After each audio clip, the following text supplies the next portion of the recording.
Welcome back. It's the Scaling Secrets podcast, and you're in luck because the founder and CEO of Smart Barrel is here. His name is Albert Boufadel, and Albert has worked for over 10 years in the construction and on glazing projects around the world. But after those 10 years, he realized how inefficient workforce tracking was being handled by the construction industry. So this sparked an interest to solve a pain point, and he created what's now called Smart Barrel. He spent a year teaching himself coding and electronics, created the first prototype, and saw the potential for servicing the construction industry. He raised capital, he hired a great team, he started growing the business. So we'll jump in about what makes Albert unique, what we can learn from him, what he's accomplished, and so much more. So Albert, glad to be speaking with you.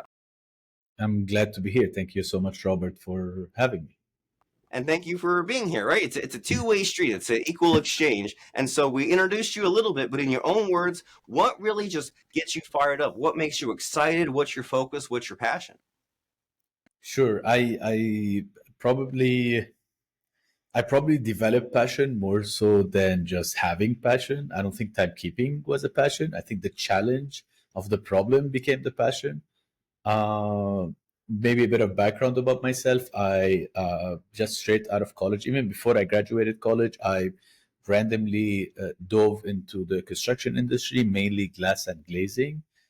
So everything that has to do with architectural windows, curtain wall, window wall. Technically, it's called building envelope, which basically when you wrap a building with glass. And this used to be my specialty, and I dove into that world for about 10 years. Worked on couple $1 million houses, but also a couple $1 billion project. Very fortunate. Traveled the world doing that, and the more projects I saw, the more scale of project I saw, it became more and more obvious that there's an underlying very big challenge when it came to labor. The construction at its core is this mostly labor and material, and then the way this asset was being managed and tracked on a job site was incredibly inefficient, paper clipboard, very manual processes. While on the other hand, you have a very, very complicated and expensive asset. There are humans, there are different demographics, different age groups, yada yada. So this started a curiosity slash endeavor of solving this problem, and it started by procuring tech way before I could even think or imagine of me building any tech. And your typical basic story, did way too many iterations, didn't find anything that was quite solving the problem. They were at best plasters on a bleeding. So they cut off the bleeding a bit, but you could tell that the core is still fundamentally broken. And a bit of naivety, a bit of anger, and a bit of leap of faith, we decided to do to leave construction and pursue a solution in tech. That's how Smart Bear was born. Wonderful. And there's a lot of good lessons in your origin story there. You said something early on about how important it is to fall in love with the problem and not the solution. And that's huge, right? Because we've all been there. We've all seen guys who they love using like this particular software, but then when that updates or gets replaced with something, then they have to struggle to refine their motivation. But then if you are just frustrated with the problem that you see in front of yourself, paper clipboards, then you're open to different solutions. And it seems like the excitement and the focus is easier to stick with it there. And I mean, and you're kind of speaking of something where you like in the last like 10, 15 years, this whole like point of sale or with the iPads and just like the record keeping, it's taken off, right? It's huge. It used to be like you go to any vendor and either they worked on paper or they had some like cash register, right? Some whole point of sale machine. And there's definitely this just explosion of like the iPad software in these different kinds of industries. And so you knew the construction industry, you knew the frustrations, and you worked on the solution. And what kinds of struggles, difficulties did you come across when you were first building this business? Well, there are three different bucket of challenges, if I may identify them on a very high level. I think problem number one is the construction industry seemed at face value to be not the most technologically advanced, right? So there's so much more paper where many other industries have adopted the iPads, the tablets. You still saw like whether it's blueprints or whether it's reports or RFIs or whatnot. So when we dove into this issue a bit more, because it didn't make sense, it's a $1.7 trillion industry. There's so much money in it. How come nobody's pursuing it? Like you go to a restaurant, you don't see a piece of paper. You go to a corporate office, you barely see papers. Like most of the stuff has been replaced. You walk to a job site and it's still heavily manual. And then you start realizing that problem, the main bucket of the problem was technology. A lot of opportunistic endeavors have been created in the sense that like, oh, this is a piece of paper. I've done this for restaurants. I've done this for hospitality. I've done this for clinics and other services. So let me clone the same service to construction. Epic fail. It doesn't work. It's a beast of its own. It's an ecosystem of its own. Just the job site by itself comes with so many different restrictions from the weather, from the lack of power. It's literally a parking lot that you're turning into an office space, right? It's a job site. And then by the time you have power and AC and internet, you're already on the way out. So it's a very unique workplace. The type of people are very unique. You have workers from many different companies, from many different age groups, for many different periods of time, all unified on one project. So it wasn't a copy paste technology. And then what most technology entrepreneurs, the biggest mistake that they did is that they digitize the process. So they would go sit with the contractor and say, how do you do this process? And they would follow the paper trail and build it on a web application, which on paper value seems great, but it's not innovation, right? It's at best digitization. So it carried all the flaws of a manual process, and then added another layer of complexity, which is a technology that fails to work on a job site. So it became really a bit of a shit show. And then you see a lot of those companies who try to come with great ideas and jump into the space and really get demolished. The second part is, I think it's not necessarily construction specific. It's a human general rule that I genuinely believe and literally manage or lead the vision of the product with this in mind, is that everybody wants change, but nobody loves to change or wants to change.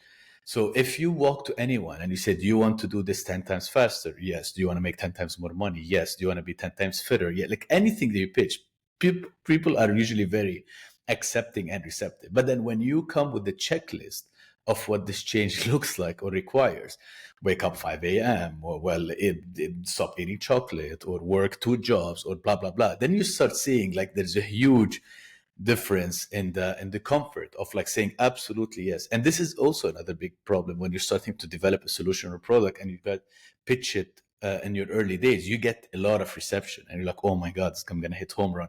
Everyone that I talk to, they say, this is amazing. This is the best thing. And then you come with a solution and you say, okay, in order to implement it, I need you to change this process, go train those people, yada, yada. And then you see the whole 98% like change drop in the excitement. And now it's like, oh, it's very complicated. I don't know if you have the budget, yada, yada. So this has been like lesson number 2 of challenges of also a lot of great ideas that really didn't or underestimated the implementation and the change driver. That's really like one of the biggest blockers I find across the board.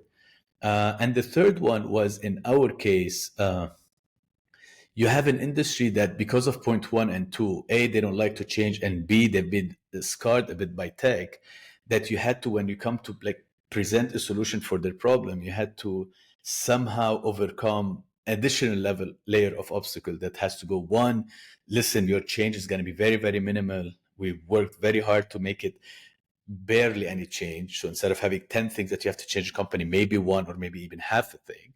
And then the second one is like, I know you've been burned by a lot of tech solutions, so maybe you can trial us for a month for free, and maybe you can test it. And this obsession about the details of the purchasing process or adoption of a new technology process has allowed us to build a product that was by default a bit more superior, just because of all those small checkboxes that we checked, versus having one humongous feature. It was just a lot of small ones that de-risk and got us into a smooth landing with the client. And this is where the obsession was for us for the longest time. It was way more than The product or the solution itself is more so on the client adoption front.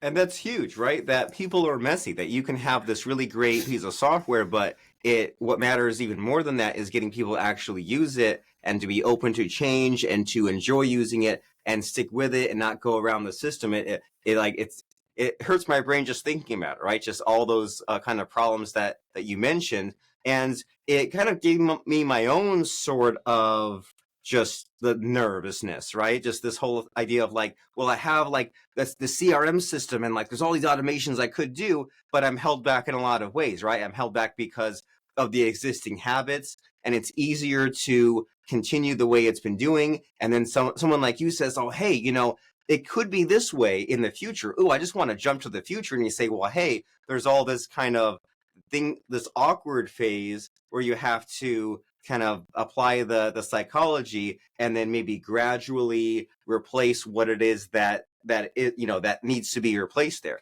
And so, but I like how you've thought this through and how you identified some of these problems. And so as you kind of tackled these problems and landed these clients and got people using your software and grew your company and all that, like what was maybe like a fun breakthrough or aha you had? What just really like made you like just rethink everything?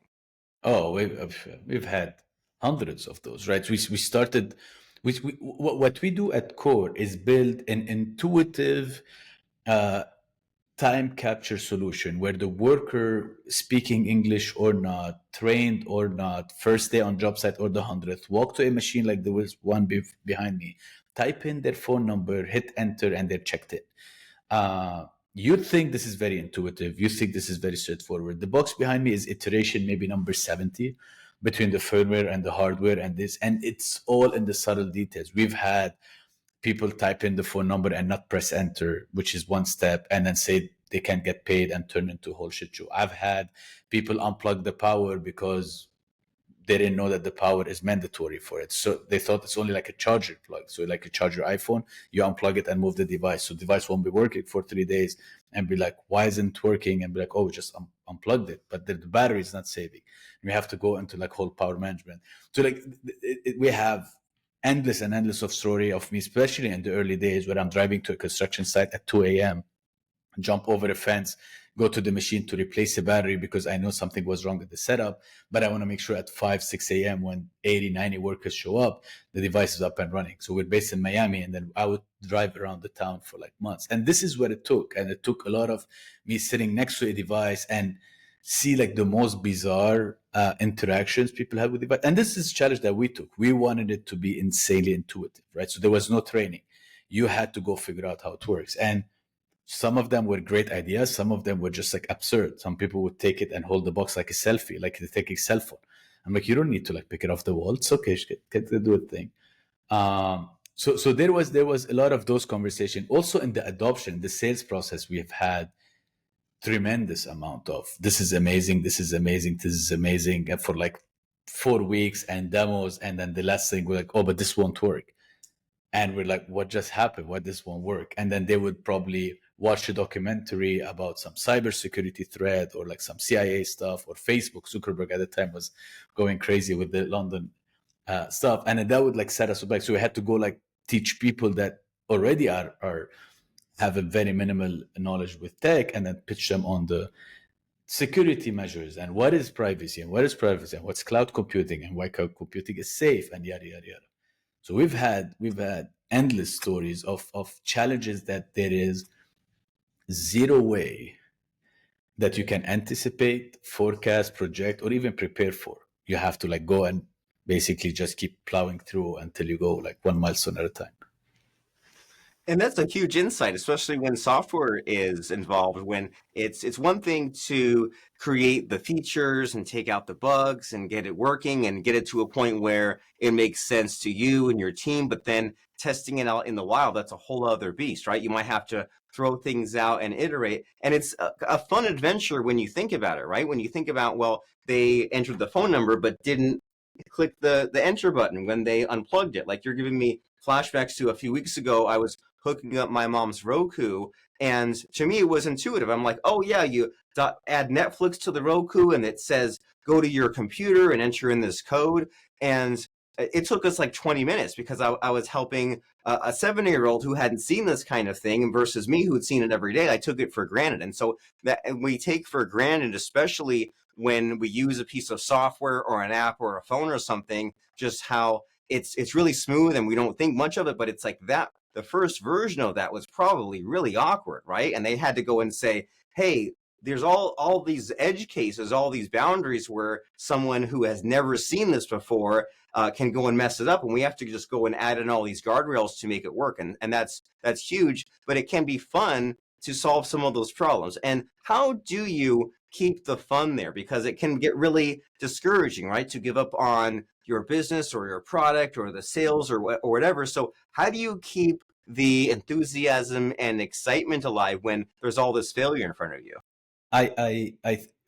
Amazing question, and it's all in hindsight. So I'm not gonna take credits as this was planned ahead, and it's my first real rodeo where we're at now. So I'm not gonna say that this was premeditated, but in hindsight, I think there's three things that played a humongous role in the endless beating. Endless. Number one is everything we design and build, it's an assumption. We are never 100% sure. We are never certain. You can swear by it. You can sign and seal it. Doesn't matter. Everything gets shipped out to the world as an assumption, and the only person who vets it is data from the world.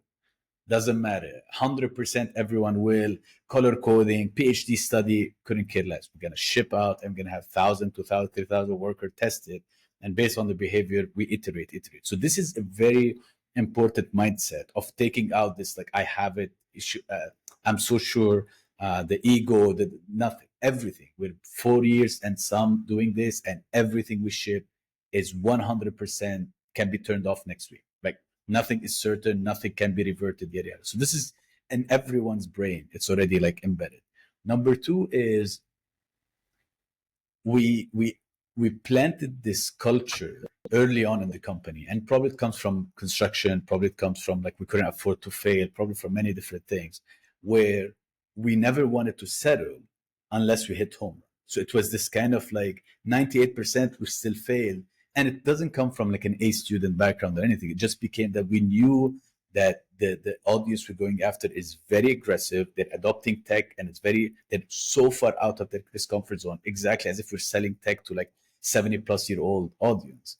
So we know that every step is a huge hurdle, and then they can do 7 out of the 9 steps. And if they block at 7, it's equal to 0. And then we built, and this became our motto, that we said, I don't F around.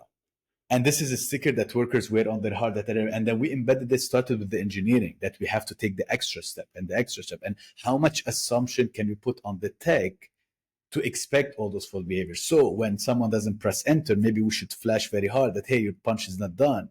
You still need to press enter. And then doing those, and we tried it with blue color, and then with green color, and with yellow. And we say, oh, actually with orange, this is when they're responding. They think it's alert, but it's not red where there's a problem. And this is one out of maybe a couple thousand of, we don't have internet and we don't have power, use satellite modem. No, we cannot use Starlink. We need dual power source. We need modem underground, no underground. They move the device. What is the behavior that we should get from the technology input without getting any user interface? And this stubbornness of not having touchscreen, because touchscreens are horrible with weather, was having just a 12 key keypad, industrial grade, yada yada, because this is how much we can endure in like minus 60 Celsius and plus 100, 120 Fahrenheit. So with all those restrictions, we didn't want to like bend we didn't want to bend the design of the box and just have as much user input as much as possible. So for instance, if the worker walks to the machine wearing gloves, full PPE, literally in a snowstorm in Chicago, he can still type in his phone number, get facially verified, checked in. Then if we need any further information, such as, hey Robert, those are your tasks for today, or hey Robert, this is the weather for the day, be careful, or this is an incident, whatever communication should be coming, whether it's manual communication or automated, it will come via SMS format to your phone in your own native language. And why is this very important? Because The SMS doesn't require you to download an app. I don't need it doesn't require you to have a smartphone. Doesn't require you to have an email, which those are humongous. Again, in the 7-year-old audience, those each one of them is a huge blocker. Like smartphone might be a blocker, and then an email might be a blocker, and then downloading an app might be a blocker, and having data.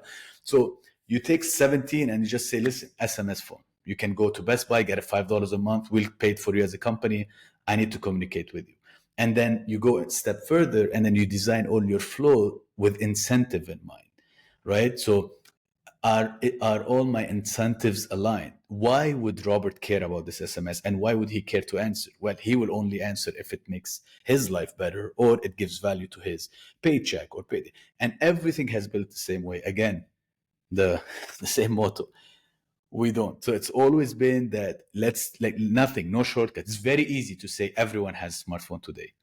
Maybe 90% do, maybe 95% do. But what do you do with the remaining 5%? That's a couple $1 million of payroll that you're just gonna wing it. You know what I mean? So like, how do you cover 100% of all cases at all times? And this has been the seed that everything has been built on, is that to never settle. If it's not 100%, 98% is closer to zero than 100.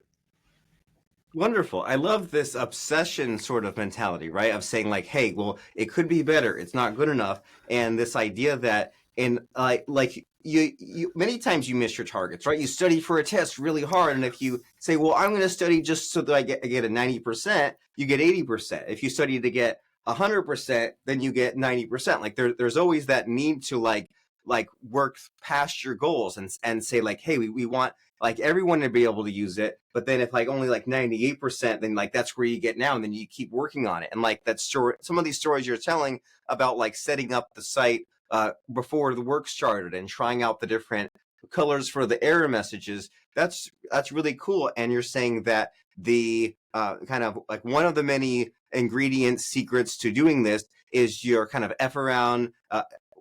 What's the exact phrase actually? I don't F around. I don't F around. Okay, yeah. Like we're not just, this isn't a hobby. This is a serious business with real money and real people. And we want to really get some cool stuff done. And so since this is the Scaling Secrets podcast, I want to make sure, it's everywhere, right? Yeah. It's in all the branding. Wonderful. And we caught it on camera too. So it's the Scaling Secrets podcast. And I want to make sure that we fit in some of your secrets of how you've continued to grow, right? And how you continue to scale. So what do you have to share with us with all of your adventures and mistakes and successes? What are some scaling secrets to share with us? Yeah, I guess I don't know if they're secrets. I think a lot of them are a lot of common sense and common knowledge that a lot of people, including myself, refuse to either give them their proper credit or take them for granted. Rule number one is there are absolutely no shortcuts. I don't care. I don't care what kind of business you're copying or what kind of business you're going to code. Takes 7-10 years to become overnight success. There are no shortcuts. And I think this is step one. If you can do it faster, better, this is amazing. Might be luck, might be timing, might be microeconomics, might be a lot of things. But rule of thumb is there are no shortcuts. There are there's a lot of iteration. And the same fundamental philosophy we have in the product, we have it also in the go-to-market approach. Everything's an assumption. You can speak to 10 different companies with the exact same audience, with the exact same revenue, and they each have completely different go-to-market strategy. The way you resonate with your audience is very personalized. So rule number 2 is you have to define, and it's not a result, it's an output, how you want to reach your audience. And I can speak to a couple hundred, whether they're other founders like I am or other CROs or head of growth, and literally 1 out of 1 of those 100 will have a completely different strategy. Sometimes the bigger headlines are the same. I'm an inbound guy. I'm an outbound guy. I love BDRs. I don't like BDRs. I like channels. I like distribution. So the headlines might be the same, but when you go like few lines deeper, everyone has different strategies. So there's a bit of education that needs to be done, but I think the recipe is iteration, number 1. Number 2 is whatever you're comfortable with. So if you are not the person heading growth, if you have someone heading growth, whatever their philosophy is, you should triple down on it. There's no right or wrong answer, or else people would have hacked the code and then built $1 trillion businesses every 3 days. So it's kind of like uh, uh, uh, forecasting the stock market. It's impossible. It can be done. It's just you have a investment philosophy the same way you have a sales philosophy. You think this is how it works. You build the resonate, you build the channels, and you go with them one at a time. You need to have a very open mind as to what's working, what's not, and just iterate. Don't get stuck. Don't get stubborn. Don't get ego in the way. Just iterate and iterate a lot. And finally, now there's a lot of tools uh, that we'll see, like especially with AI, that we'll see in the next 18, 24 months if they're positive or negative. We have yet to see, because the sheer amount of volume that those cold calls, cold emails, customized emails can do is huge. But those tools for the short term definitely allow you to test many channels and iterate faster. So at bare minimum, now there's no longer the excuse of capital or time to see where your audience is and what is your audience response to. Wonderful. And so these are some excellent and helpful rules, right? And basically, like, take your business seriously and iterate and be looking towards the future. And I like your insight as well about how the AI will get you there faster. It won't necessarily like do the work for you. It can do many things, but it's there to like to kind of increase the speed for you. And so speaking of the future, like, but I mean, you mentioned AI, but just the future in general, like what has you excited about your company, about your industry, just what's ahead? Yeah, of course, AI is on everyone's thought right now. Luckily for us, or luckily or unluckily, we'll see. But luckily for us in construction, is we're very much still a labor intensive industry. Robots are coming. I think there's way too many industries that they will flourish in before they go into a very, very dynamic, uh, highly risky, highly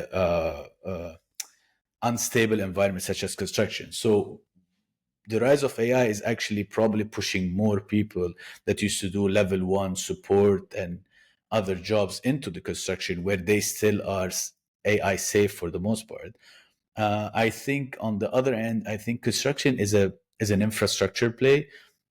Where you're sitting is inside the construction site, where I'm sitting in construction site. Every civilization grows and is cured and is educated inside construction, inside real estate and building. So it's we're very much a commodity in terms of an industry. Uh, for us, it's always a game of how can we enhance the product to gain a bit more market share. Nobody can dominate the market. Nobody can take the whole thing. It's a humongous pie, and then we have globalization area. So our focus is a very, very old school methodology of thinking that says like mind your own business. So we focus very much on who we're going after and our clients. We don't get easily distracted by noise around. But we're always very aware of the tools, right? So like AI tools, how can we use them and why we shouldn't use them? And I think this is probably, I should have maybe mentioned this earlier, but this is something I'll probably close with is uh, there is such as over engineered, there is such as overstaffed, there is such as overfunded. Like those, it seems the world is always thinking from like one negative, like limited resources, limited time limit, but there is an over, and they're both equally bad. And in everything you do, it's white and black, and then you should always try to find the perfect shade of gray. For instance, when designing the box, we could have done 50 times more in terms of ruggedness. That there is such as over engineering, and then you burn time and you burn capital for an insignificant ROI. And there is too little, where it's like a toy and nobody takes it seriously. And I think in everything, even your sales approach, you can overstaff and you can go over aggressive, but then there's no point. And I think a good entrepreneur, a good businessman is not someone who masters the black nor the white, is the one that finds for each of those line items where is the perfect shade that is the most optimal for their business. That is a super cool insight to find the perfect shade of things and to not over engineer. And it's a lot to navigate, right? A lot to think about and iterate on. And that's why it's important to know what you have and what you want and where you're going, and know your principles and your people and all these wonderful things. And so, since we're near the end of our conversation, we're here to get people excited, interested about you, but then at the end here, send them over to take some next steps. So can you tell us about just exactly like what Smart Barrel does, and also how someone can find out more about the company and about you? Of course. In a nutshell, if you or anyone you know is in construction, is a contractor that has 50 or more workers, whether they're their own employees, labor for hire, temp workers, temp agency, the whole 9 yards, they do any kind of works. We call them special trade contractors. So they're painters, concrete, architects, electricians, MEP, duct, drywall installers. If they have a human capital, we can help them streamline this asset from punching in all the way to payroll.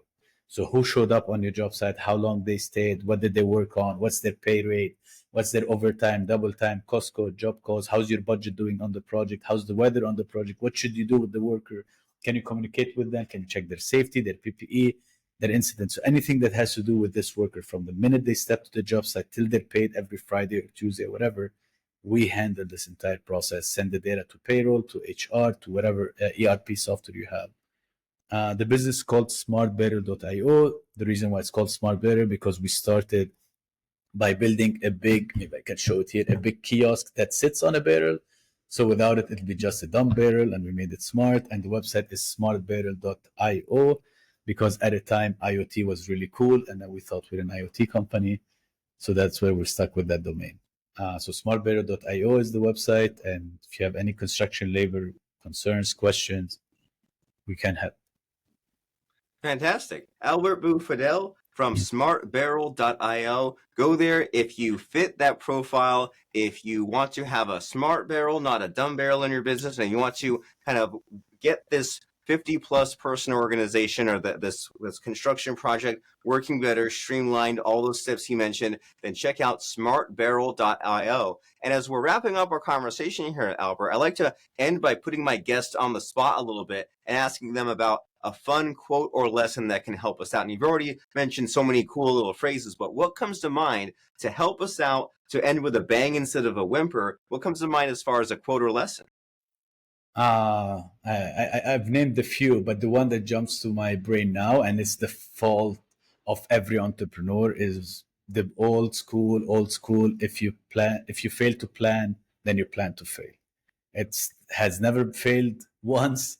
It has never failed to be true. If you really can't plan the next few weeks, the next vision, the next goal, the next milestone, then you are 100% set to fail.